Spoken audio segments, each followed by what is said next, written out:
Hello दोस्तों, कैसे हैं आप सभी। आप सभी का फिर से स्वागत है आपके अपने परिवार एग्जामपुर में। हम है कलम से क्रांति और मैं हूं अमृता। और सबसे पहले तो आप सभी को भाई दूज की हार्दिक शुभकामनाएं। और स्पेशली अगर हम बात करें तो एक प्यारा सा स्लोगन से आज हम अपनी क्लास को यहाँ पर स्टार्ट करेंगे। और चंदन का टीका, रेशम का धागा, सावन की सुगंध, बारिश की फुहार, भाई की उम्मीद, बहना का प्यार, मुबारक हो आपको भाई दूज का प्यारा त्यौहार।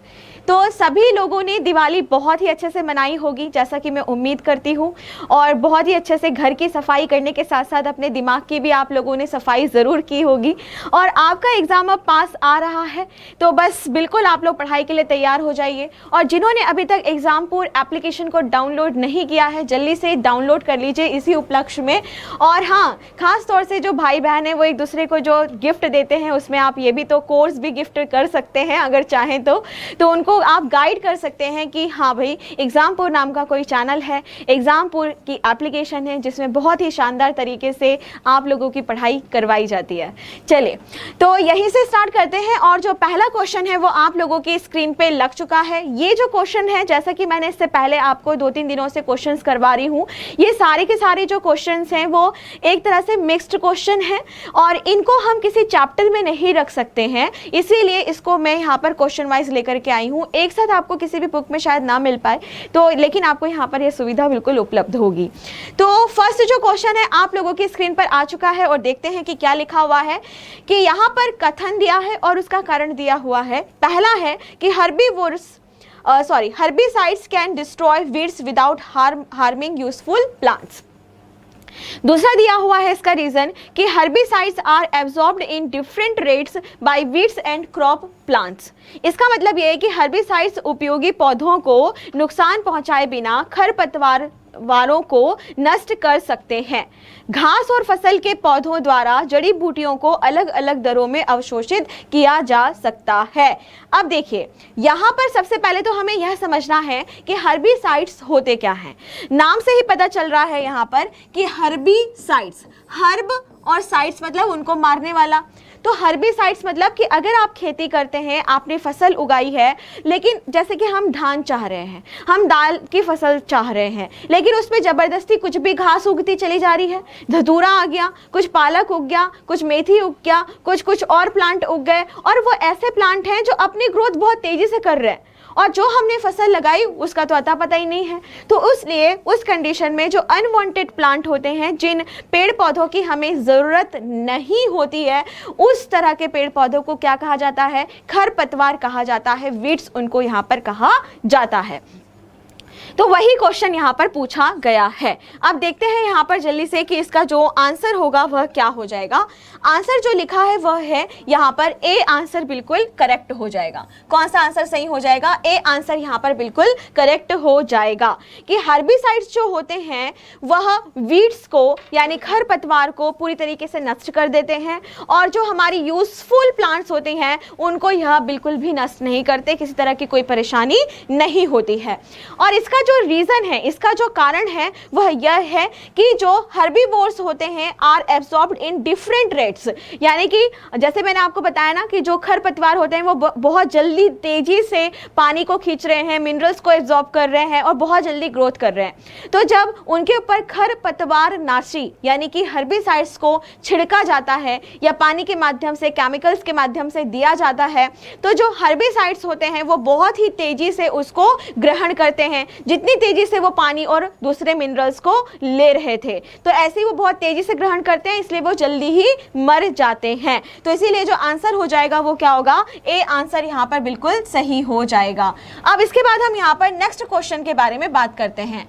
नेक्स्ट क्वेश्चन लिखा है कि generally orobanche weeds is found in. यहाँ पर एक नए तरीके के वीड्स के बारे में बात की जा रही है, एक नए तरीके के खरपतवार के बारे में बात की जा रही है कि यह कहाँ पर पाया जाता है, यह कहाँ पर पाया जाता है।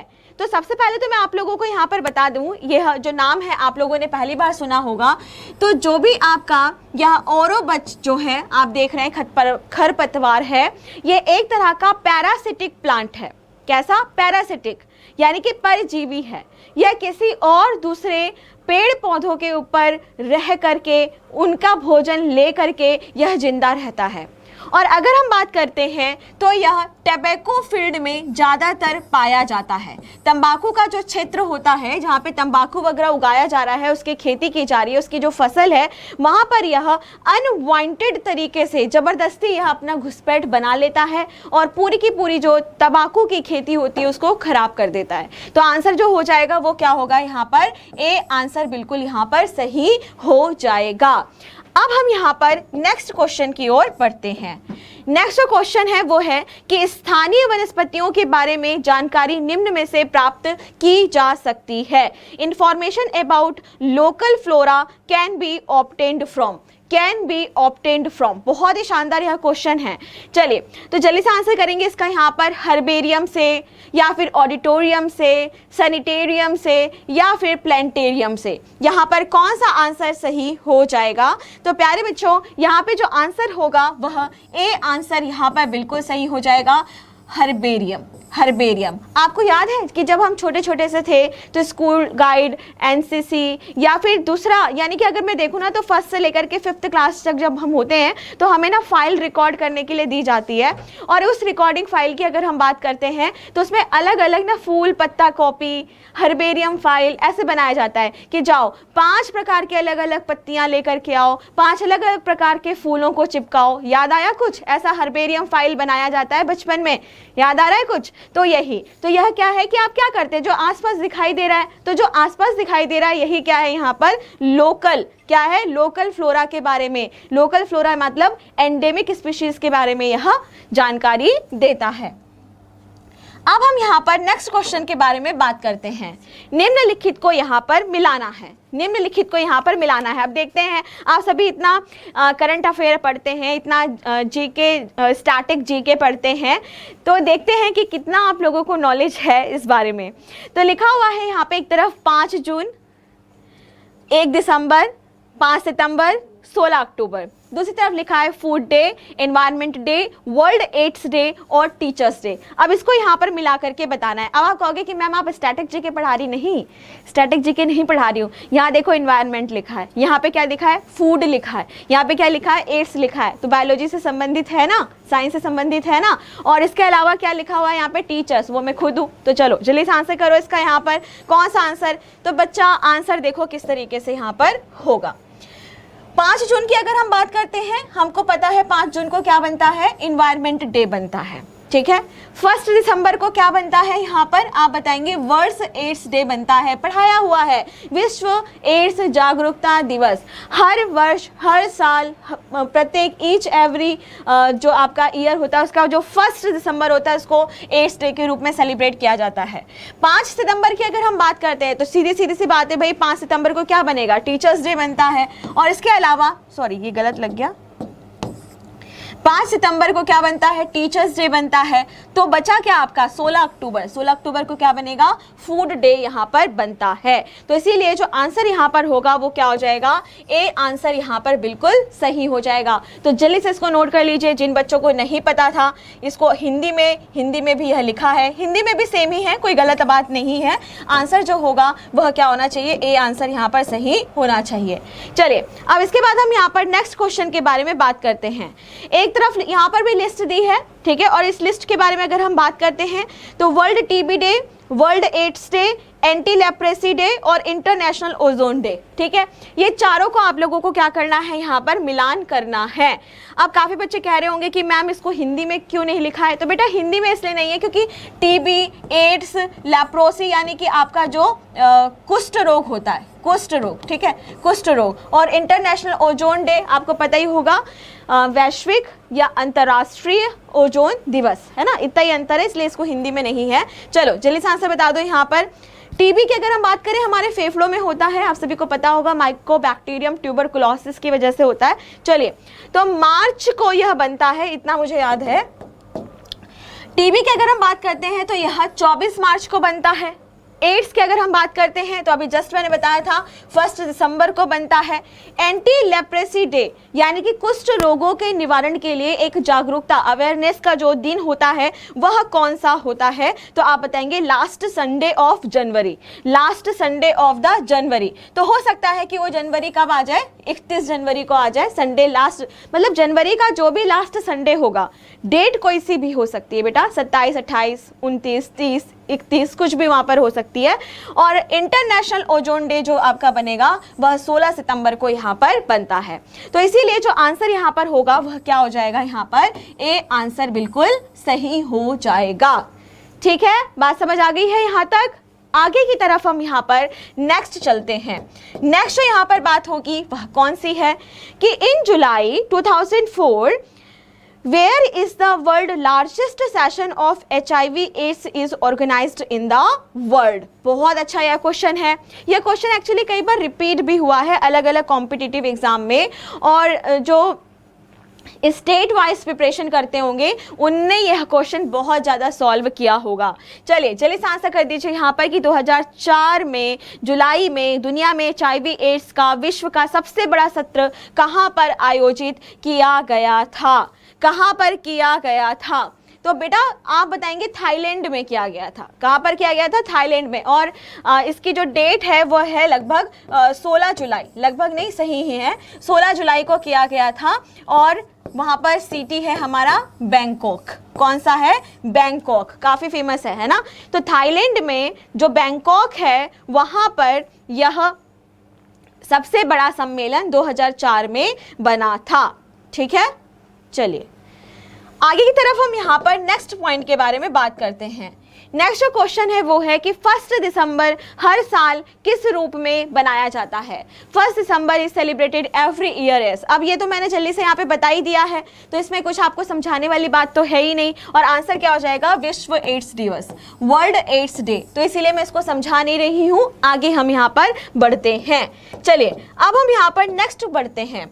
नेक्स्ट जो आपका आता है अगेन क्या आ रहा है? World AIDS day is celebrated. बार बार यह क्वेश्चन रिपीट हो रहा है, पर आप इस चीज से ये सीख सकते हैं कि एक ही है, एक ही चीज है, एक ही चीज आपको पता है और उससे कई तरह के क्वेश्चंस आपके यहाँ पर बन सकते हैं। तो विश्व एड्स डे की अगर हम बात करते हैं तो अगेन यहाँ पर आंसर क्या हो जाएगा?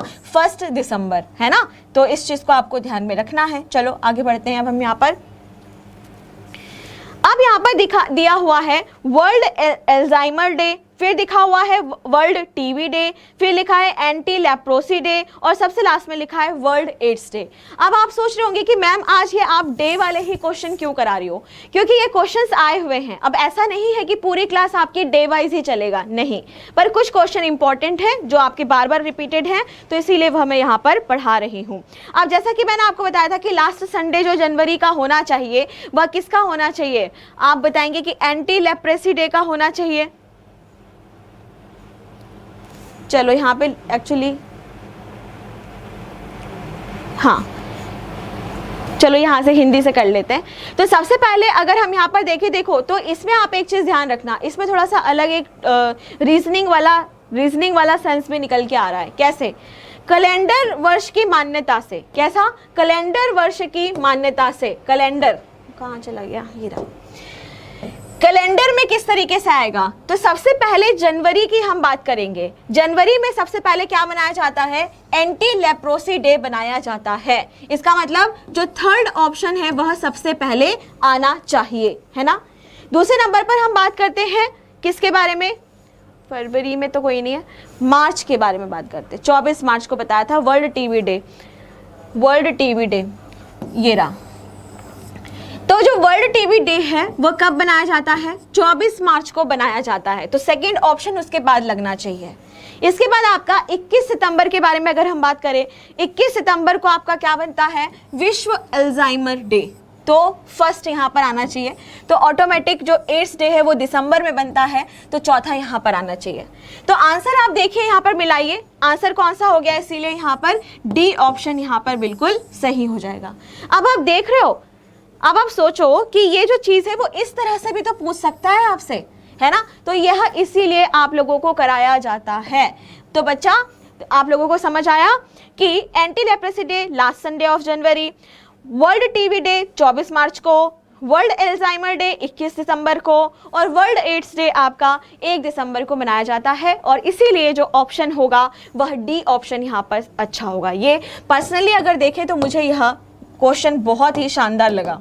चलिए आगे हम यहाँ पर नेक्स्ट क्वेश्चन के बारे में बात करते हैं। अगेन लिस्ट है यहाँ पे, international women day, world water day, world leprosy day, world cancer day. अब इसको आप लोगों को यहाँ पर टिक करके बताना है कि इसमें से कौन सा करेक्ट मैच नहीं है, कौन सा यहाँ पर करेक्ट मैच नहीं है। तो इंटरनेशनल वुमेन डे जो बनता है, अंतर्राष्ट्रीय महिला दिवस जो बनता है वह 8 मार्च को बनता है, 8 मार्च को यहाँ पर बनता है। ठीक है, तो ये वाला जो ऑप्शन है ये तो बिल्कुल सही है, कोई दिक्कत वाली बात यहाँ पर नहीं है। फिर हम बात करते हैं वर्ल्ड वाटर डे, यानी कि विश्व जल दिवस, विश्व जल दिवस। अब विश्व जल दिवस जो होता है वो लिखा है कि 22 अप्रैल नहीं, लेकिन हमें पता है कि कब बनता है, यहाँ पे 22 मार्च को बनता है। कब बनता है यहाँ पर? 22 मार्च को बनता है। तो ये तो चीज गलत हो गई। फिर world leprosy day, world leprosy day, world leprosy day बनता है last Sunday off the January. तो ये भी गलत है, क्योंकि आपको यह ध्यान रखना है कि जनवरी में बनता है और जनवरी का जो लास्ट संडे है उसमें बनता है, तो ये भी गलत हो गया। वर्ल्ड कैंसर डे कब बनता है? ये ठीक है, 4 फरवरी को बनता है। तो यहाँ पे अगर आप देखें तो आपका बी और सी दोनों ही गलत है, दोनों ही गलत है। तो ऐसा हो सकता है कि कमीशन के टाइम पर यह मिस प्रिंट हो गया हो या फिर ध्यान नहीं दिया गया हो। तो मजे वाली बात यह है कि अगर आप बी में भी टिक करके आए या फिर सी में भी टिक करके आए, आपको बिल्कुल मुफ्त मुफ्त मुफ्त क्या मिलेगा? 1 नंबर यहाँ पर मिल जाएगा, या जितने भी नंबर का ये क्वेश्चन होगा 1.3 या 1 जो भी आपको नंबर मिलेगा वो पूरा यहाँ पर आपको मिल जाएगा। लेकिन अगर गलती से किसी बच्चे ने यहाँ पर कर दिया या डी में ऑप्शन में टिक कर दिया तो समझ लीजिए कि नेगेटिव मार्किंग तुरंत हो जाएगी, है ना। तो फूक फूक के चलो कदम, समझ गए? बात समझ आ रही है? फूक फूक के चलो कदम। चलो अब हम यहाँ पर नेक्स्ट पॉइंट के बारे में बात करते हैं। नेक्स्ट है आपका कि किस दिवस को मधुमेह दिवस के रूप में मनाया जाता है। चलो डायबिटीज़ डे कब यहाँ पर बनाया जाता है? बहुत ही सिंपल है भैया, 14 तारीख को मनाया जाता है। और कब बनाया जाता है? आप बताएंगे कि जो यह चल रहा है, यानी कि 14 नवंबर। अब कैसे इसको याद कर सकते हो भाई? कैसे याद कर सकते हो? 14 की दिवाली बनी, 14 की क्या बनी यहाँ पर? दिवाली बनी। खूब आपने मिठाई खाई, और मिठाइयों की जो राजकुमारी है दिवाली के लिए, वैसे तो बहुत सारी मिठाइयाँ राजकुमारी हो सकती है, लेकिन दिवाली का जो स्पेशल प्यार है ना, दिवाली का जो स्पेशल प्यार है वो है आपकी सोन पापड़ी मिठाई। भाई कुछ भी हो जाए, इतने सोन पापड़ी आएंगे मतलब हद ही नहीं है। चलो अच्छा है, इस बार हमें जो गिफ्ट मिला है उसमें काफ़ी कम सोन पापड़ी आया, मैं तो बहुत खुश थी, है ना। हमें जो एग्जामपुर की तरफ से गिफ्ट में जो एक मिला था ना, मैं दिखाऊंगी आपको कभी, मतलब वो मेरी पिक में, लास्ट ईयर की पिक में भी आपने देखा होगा कि जब यहाँ से हमें गिफ्ट मिलता है, गिफ्ट में मतलब कुरकुरे, चिप्स और कोल्ड ड्रिंक, है ना, ऐसे ऐसे कुछ चीज़ें मिलती है खाने पीने की। खैर वो ख़त्म हो जाती है ऑफिस में ही, सब बुक्कड़ कंपनी है यहाँ पर भी। तो यहाँ पर अगर आप देखें तो जब आप यहाँ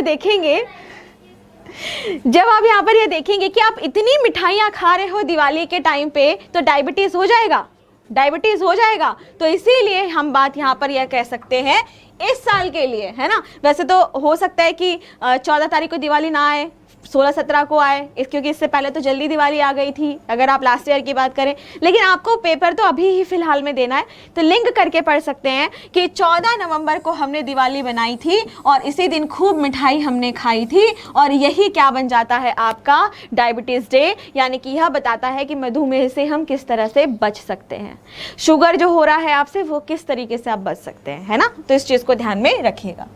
अब हम यहाँ पर नेक्स्ट पॉइंट के बारे में बात करते हैं। निम्नलिखित जोड़ियों का मिलान सही ढंग से करिए। जोड़ियों का मिलान सही ढंग से आपको यहां पर करना है। चलो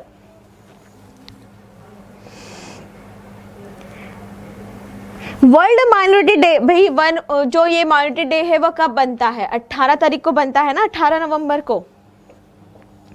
चलो मिलान कर ही देते हैं इसका भी। ये बनता है 18 नवंबर को। एड्स डे बनता है 1 दिसंबर को। वर्ल्ड फूड डे अभी जस्ट मैंने आपको बताया था। एनिमल डे बनता है आपका 3 अक्टूबर को, और वर्ल्ड फूड डे बनता है आपका 16 अक्टूबर को। चलो तो इसका जो आंसर हो जाएगा वो क्या हो जाएगा? यहाँ पर ए आंसर बिल्कुल सही हो जाएगा, है ना। ए आंसर यहाँ पर बिल्कुल सही हो जाएगा। सभी को समझ आ रहा होगा ऐसी उम्मीद करती हूँ मैं। चलिए आगे हम यहाँ पर नेक्स्ट क्वेश्चन की ओर बढ़ते हैं। नेक्स्ट जो क्वेश्चन होगा वह कुछ इस तरीके से है। यहाँ पर भी लिस्ट फर्स्ट और लिस्ट सेकंड दिया हुआ है, लेकिन बहुत ही मजेदार और बहुत ही इंटरेस्टिंग क्वेश्चंस हैं। पहला है कि the bird that never make its nest, एक ऐसी चिड़िया का नाम बताओ जो अपनी लाइफ में कभी भी घोंसला नहीं बनाती है, कभी भी नहीं बनाती है। चलो इसको हिंदी में देखते हैं, ज्यादा मजा आएगा। चलो अब आपको पता होगा, बचपन में बहुत कहानी सुनी होगी कि जो कोयल है गाती तो बहुत सुंदर है। जब बोलते हैं ना कोयल सी तेरी बोली कुकू कु, ऐसा गाना है। तो कोयल गाती तो बहुत सुंदर है, लेकिन बहुत चंट होती, बहुत चालाक होती है। कैसे? अपने काले का फायदा उठाती है। कौन कहता है कि काले लोग सुंदर नहीं होते? भाई सुंदर भी होते हैं, समझदार भी होते हैं, चालू भी होते हैं कई बार तो, और होना चाहिए आजकल के टाइम पे। लेकिन ये कुछ ज्यादा ही एक्स्ट्रा है। ये क्या काम करती है? अंडे ना चुपचाप जाकर के कौवे के घोंसले में रख के आ जाती है। बचपन में तो आपने कहानी भी बहुत ज्यादा सुनी होगी, ठीक है। उन्होंने कहा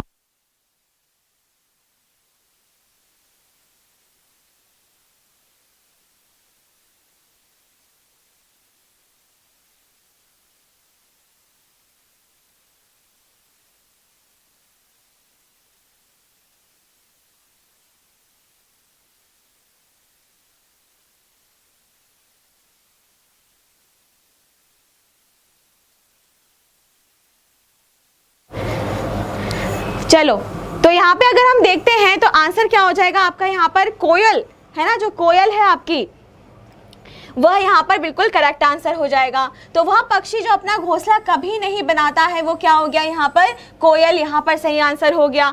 अब है वह जानवर जो अपनी पूंछ हिलाता रहता है, वह जानवर जो अपनी यहाँ पर पूंछ हिलाता रहता है। The animal that shake of its tail. अब देखो यहाँ पर क्या दिक्कत हो गई है, हिंदी टाइपिंग में थोड़ी सी दिक्कत हो गई है, नहीं तो या तो कुत्ता सबसे बेस्ट होता। इसका मतलब यह है कि जो अपनी पूंछ निकाल सकता है, क्या कर सकता है? निकाल सकता है, निकाल सकता है। तो अगर यह अपनी पूंछ यहाँ पर निकाल सकता है तो वह कौन सा हो जाएगा? यहाँ पर आप बताएंगे छिपकली। क्या हो जाएगा यहाँ पर? छिपकली। चलिए अब हम बात करते हैं सबसे बड़ा जीवित प्राणी। सबसे बड़ा जीवित प्राणी कौन सा है? सबसे बड़ा जीवित प्राणी कौन सा यहाँ पर होता है? चलो इसका भी आंसर बता दो यहाँ पर जल्दी से। हाँ बिल्कुल, ब्लू व्हेल। ये तो आपने पढ़ा ही होगा। अगर हम यहाँ पर बात करते हैं तो सबसे बड़ा जो जीवित प्राणी है वो कौन सा हो जाएगा? Blue whale. और इसके बाद जो बात होती है कि सबसे बुद्धिमान प्राणी क्या हो गया? यहाँ पर चिंपैंजी हो गया। इन सभी में मानव से कम होता है पर काफी समझदार होता है, तो इसीलिए जो आंसर यहाँ पर आ जाएगा वो क्या हो जाएगा? बी आंसर यहाँ पर बिल्कुल सही हो जाएगा। ठीक है, बात समझ आ रही है? तो फटाफट से इसको आप सभी यहाँ पर नोट कर लीजिए।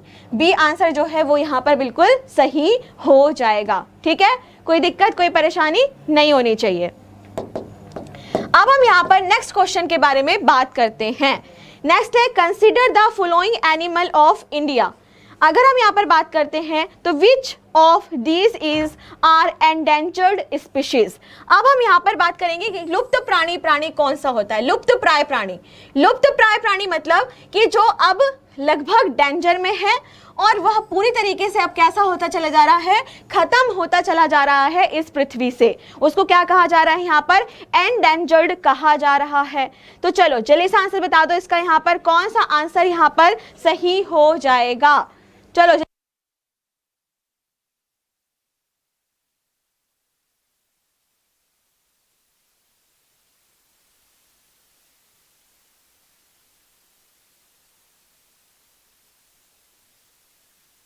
बेटा जी इसका जो आंसर यहां पर हो जाएगा, इसका जो आंसर यहां पर हो जाएगा वो क्या होगा, सी आंसर यहां पर सही हो जाएगा। कौन सा सही हो जाएगा, सी आंसर, ठीक है। बोथ ए एंड टू, यानी कि जो क्रोकोडाइल है वो भी विलुप्त होते जा रहे हैं और ये जो एलिफेंट है ये भी डेंजर में है, तो इसीलिए इनको क्या कहा जा रहा है, एंडेंजर्ड यहां पर कहा जा रहा है। तो नोट कर लीजिए।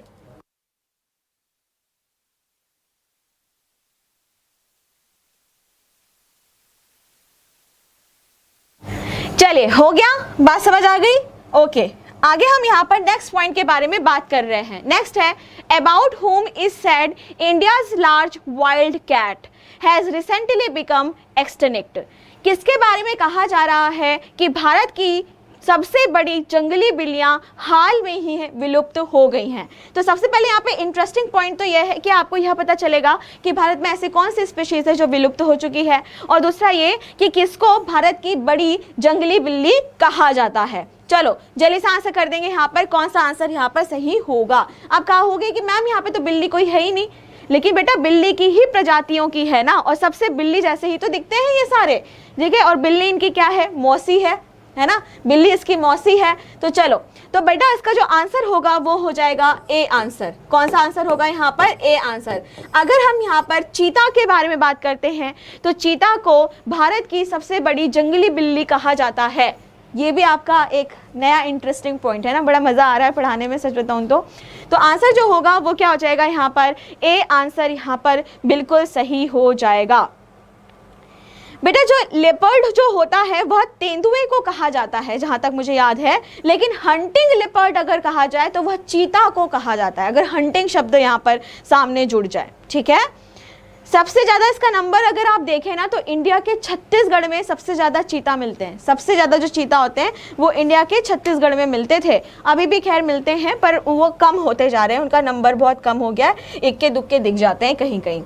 चलिए अब इसके बाद हम यहाँ पर नेक्स्ट क्वेश्चन के बारे में बात करते हैं। The term sixth mass extinction, sixth extinction is often mentioned in the news in the context of the discussion of. ये काफी लंबा क्वेश्चन है, इसको मैं पहले समझा ही देती हूँ एक बार।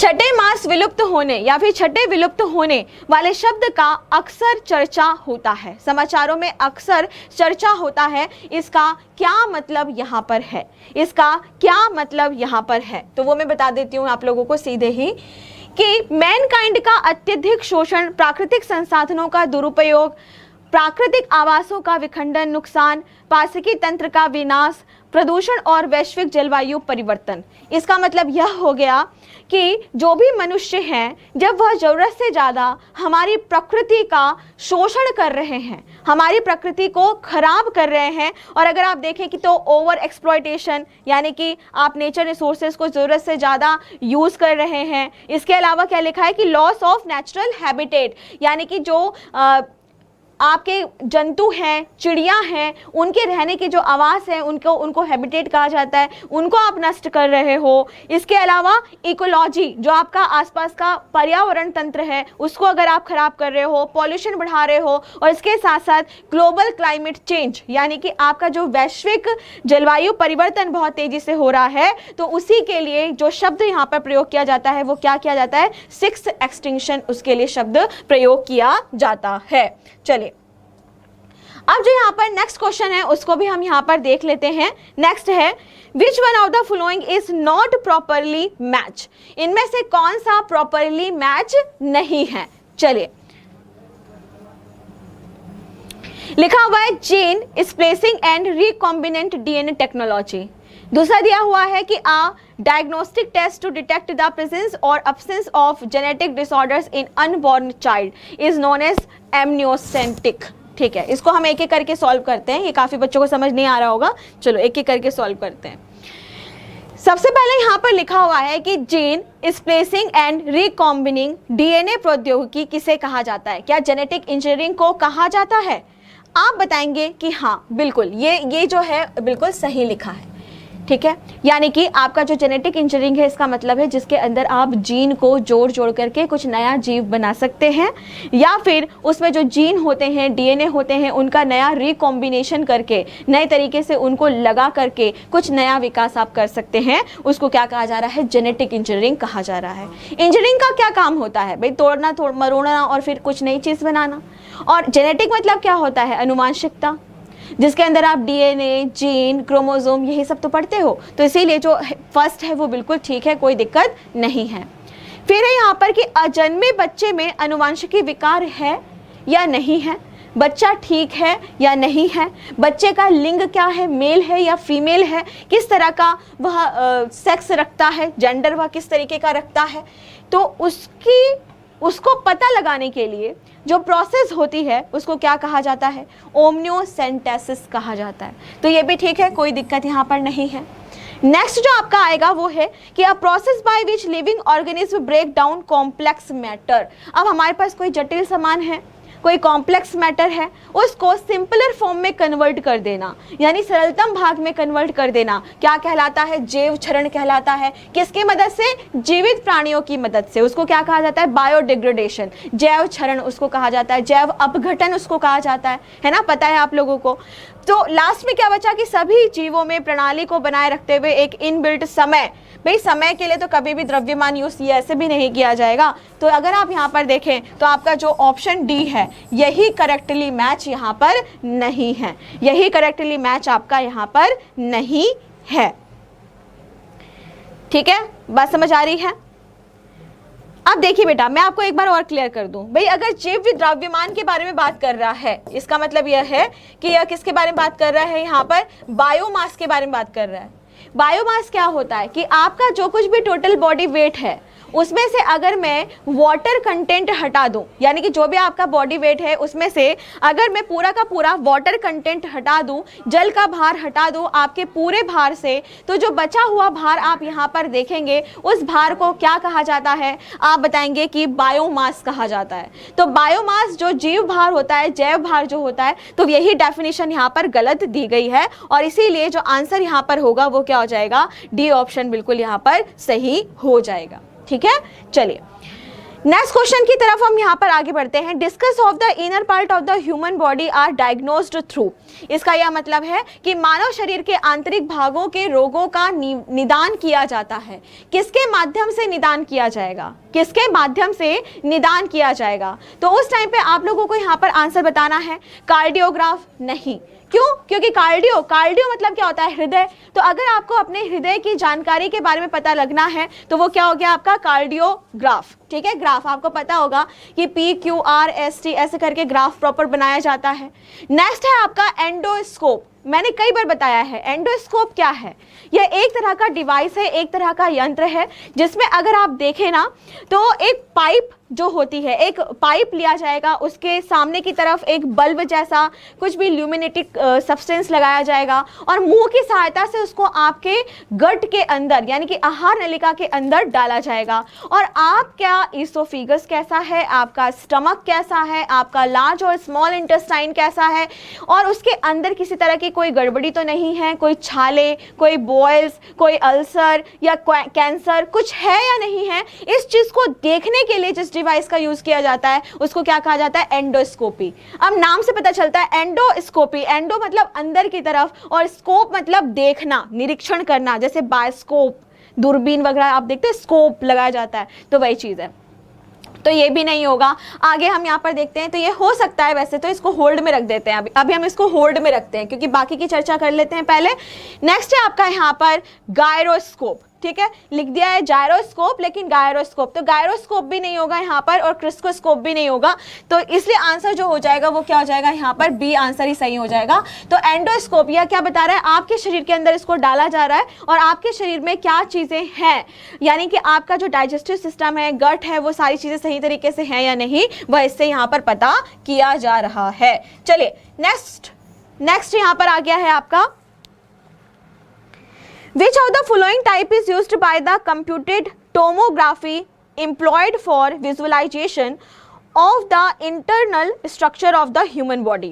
ठीक है, काफी अच्छा यह क्वेश्चन है कि मानव शरीर की आंतरिक संरचना के विजुअलाइजेशन मतलब देखने के लिए, दृश्यमान है ना, देखने के लिए कार्यरत कंप्यूटरीकृत टोमोग्राफी द्वारा निम्नलिखित में से किस प्रकार का उपयोग यहाँ पर किया जाता है। तो भाई ये सिंपल सी बात है, ये इतना ज्यादा जो बढ़ा चढ़ा करके जो बात कर रहे हैं, सिंपल सी बात है कि अगर आप देखें तो एक्सरे की मदद से, किसकी मदद से, यहाँ पर एक्सरे की मदद से आसानी से आप यहाँ पर देखेंगे कि एक्स से जो आप देखते हैं सीटी स्कैन वगैरह जो किया जाता है ना, देखो बेटा जो सीटी स्कैन आपने पढ़ा, आपको पता होगा ना कि आपके ब्रेन में अगर किसी तरह की कोई दिक्कत हो जाती है तो सीटी स्कैन किया जाता है। तो सीटी स्कैन का ही हम यहाँ पर क्या कह रहे हैं, टोमोग्राफी स्कैन कह रहे हैं, है ना। और इसके लिए किस रेस का, किस तरंग का, प्रकाश के किस तरंग का, किस रेस का प्रयोग किया जाता है, आप बताएंगे कि एक्सरे का प्रयोग यहाँ पर किया जाता है, उसी को हम यूज यहाँ पर करते हैं।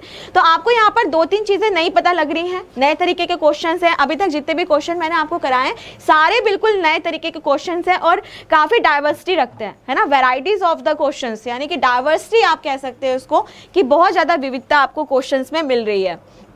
तो that's is good for your examination.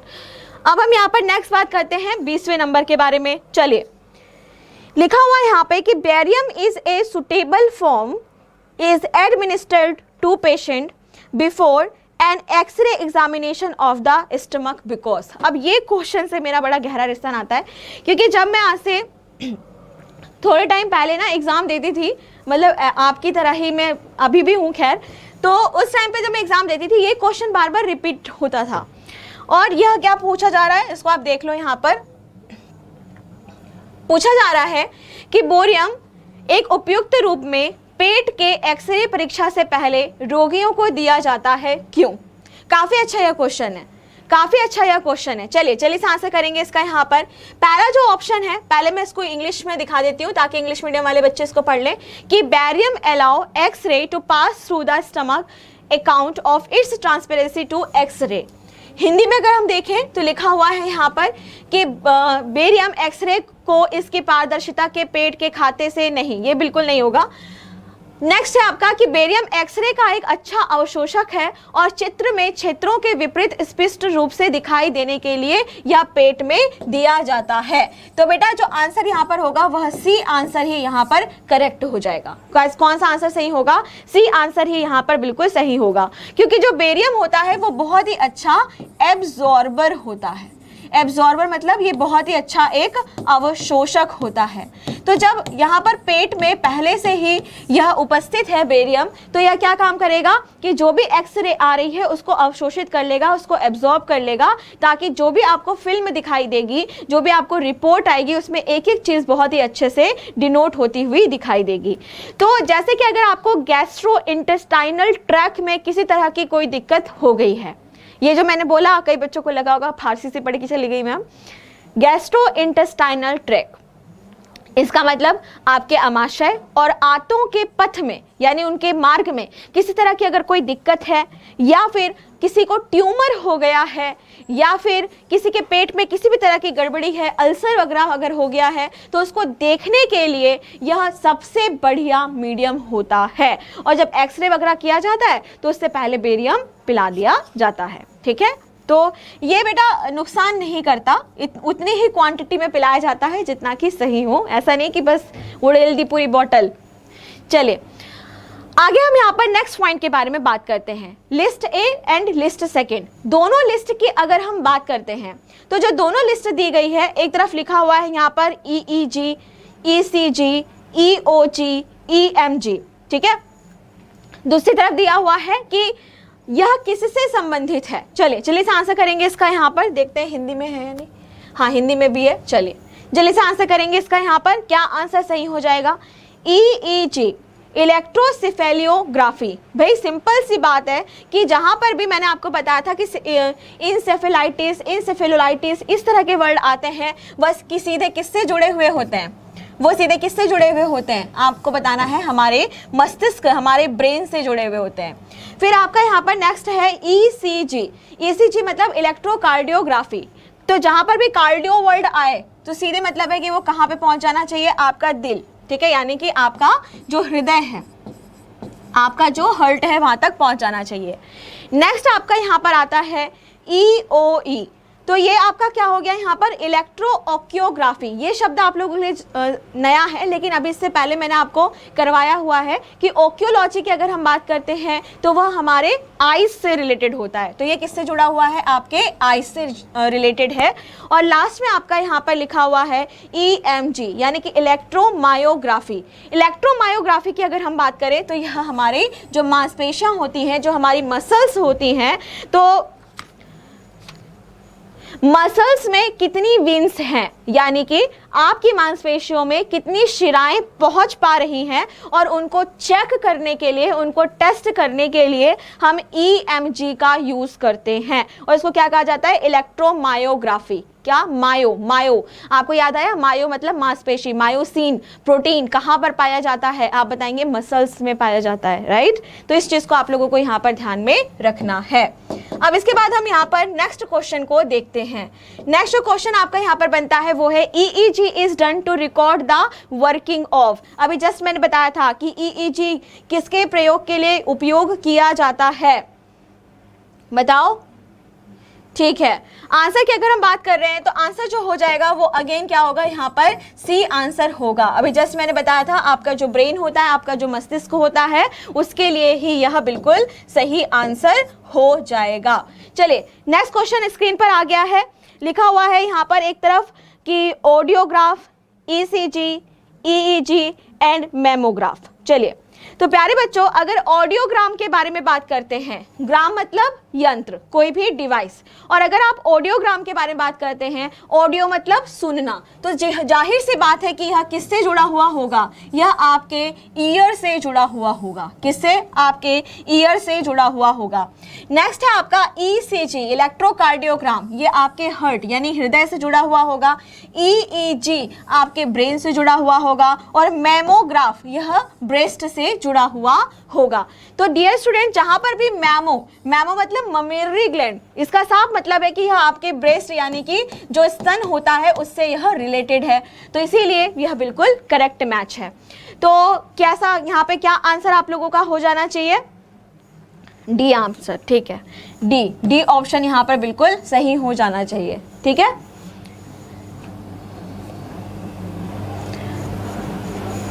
Clear है, डी ऑप्शन आपका यहाँ पर बिल्कुल सही हो जाना चाहिए। यहाँ तक कोई समस्या, कोई परेशानी आप लोगों को नहीं होनी चाहिए। चलो अब हम यहाँ पर नेक्स्ट क्वेश्चन की ओर बढ़ते हैं। What is the lithotripsy. चलिए जल्दी से आंसर करेंगे यहाँ पर। अगर आप बात करते हैं लिथोट्रिप्सी के बारे में, तो लिथोट्रिप्सी क्या है, लिथोट्रिप्सी यहाँ पर क्या है। जिनका स्टोन का ऑपरेशन हुआ होगा उन्होंने ये वर्ड काफ़ी ज़्यादा सुना होगा कि जब हम लेज़र के माध्यम से या फिर एक्सरे के माध्यम से जो भी स्टोन्स होती हैं, उन स्टोन्स को बॉडी के अंदर ही ब्रेक करते हैं। कई बार स्टोन काफ़ी बड़ी हो जाती है तो यूरिनोजेनाइटल पाथ से वह बाहर नहीं निकल पाती, यानी कि मूत्र जननांगों से वह बाहर नहीं निकल पाती, तो उसको तोड़ना पड़ता है। अब ऐसा तो नहीं है कि हथौड़ा लेके तोड़ दोगे, ऐसा तो होगा नहीं। तो क्या किया जाता है उस टाइम पे, डिफरेंट तरह की रेस, डिफरेंट तरह की जो विकिरणस होती हैं जिनको लेज़र लाइट्स कहा जाता है, लेज़र रेस कहा जाता है, उनसे उनको ब्रेक डाउन किया जाता है ना। और उसी प्रोसेस को यहाँ पर क्या कहा जाता है, आप बताएंगे, लिथोट्रिप्सी कहा जाता है। क्या कहा जा रहा है उसको, लिथोट्रिप्सी कहा जा रहा है। तो जो आपका आंसर यहाँ पर हो जाएगा वो क्या हो जाएगा, यहाँ पर बी ऑप्शन बिल्कुल सही हो जाएगा। ठीक है, अब जो काफ़ी बच्चे पुराने होंगे, जिन्होंने एनवायरनमेंट मुझसे पढ़ा होगा, उनको पता होगा कि लिथो मतलब क्या होता है, मिट्टी, चट्टान, है ना, पत्थर, उसके लिए क्या वर्ड यूज़ किया जाता है, लिथो शब्द का प्रयोग किया जाता है। तो लिख लो इसको।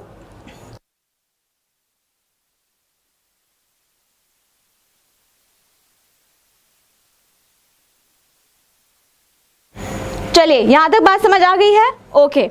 अब इसके बाद हम यहाँ पर नेक्स्ट देखते हैं। नेक्स्ट जो क्वेश्चन है, नेक्स्ट जो क्वेश्चन है आपका वो कुछ इस तरीके से है कि when doctor tell a person that he और she has been affected with tetraplegia, ये भी बहुत अच्छा क्वेश्चन है। इट मीन्स दैट ही और शी इज सफर्ड फ्रॉम।